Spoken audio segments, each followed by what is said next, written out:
Mina ngayiqala vele ngoba ngangibuza. Mina ngithanda abantu bengijwayele ngayibuza ukuthi indaba ingane ingafani. Ungenaphi enganeni yami?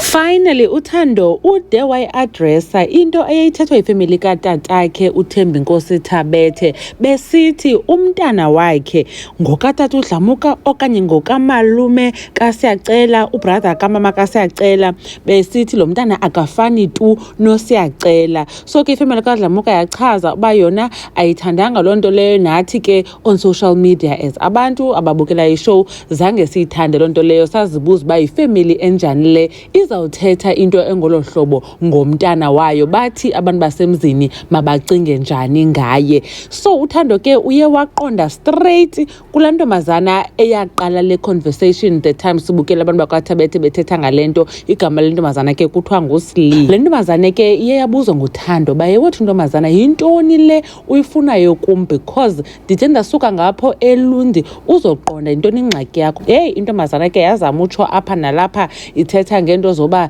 yaqalwa kuFacebook le nto kwathi nobe uThando mna ndithetha ngale nina nayithethayo and yaqalwa nguwe, yintoni ingxaki yakho. Yo uThando abemxela uba nje betsho ngoba yimbudlumbudlu nje noba ingathi ukhulelwe, mbuza uba ukhulelwe naye nesisu esijingayo. Wamxela straight sana uba undijwayele kakubi, including nabo bonke abantu bakwaThabethe ubuhleli nabo emmele ngobumbudlumbudlu bakhe sana. Wabesitsho nangala sister wakhe uba naye uzamfumana ukhona laa mntana kaThembinkosi esithi kwayena uyafana nalo Thembinkosi, yena laa mntana besanombona uThando edibana naye caba ngumnta kaThembinkosi. Wabesithi etsho ngezinqa ezinukayo.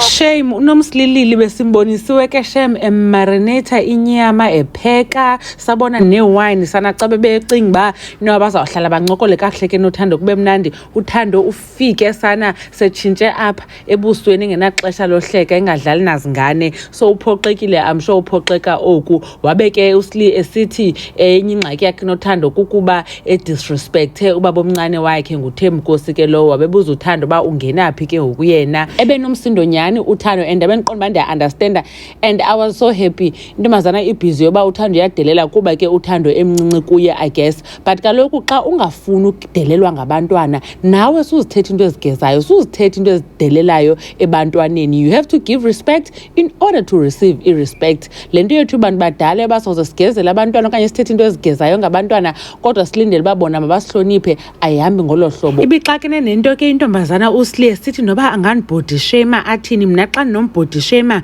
ndingathetha into engaphaya. Ndabe ndiqonda uba akho nto ingaphaya uzayithetha ntombazana, yekani ugezela abantwana and then bathi abantwana ngoku nabo xa beretaliator nibe busy ngento ze-respect. Anyways, mamgobhozi uyabulela kakhulu ngokuthi ndibukele le video, ndandibona kwivideo elandelayo. Bye.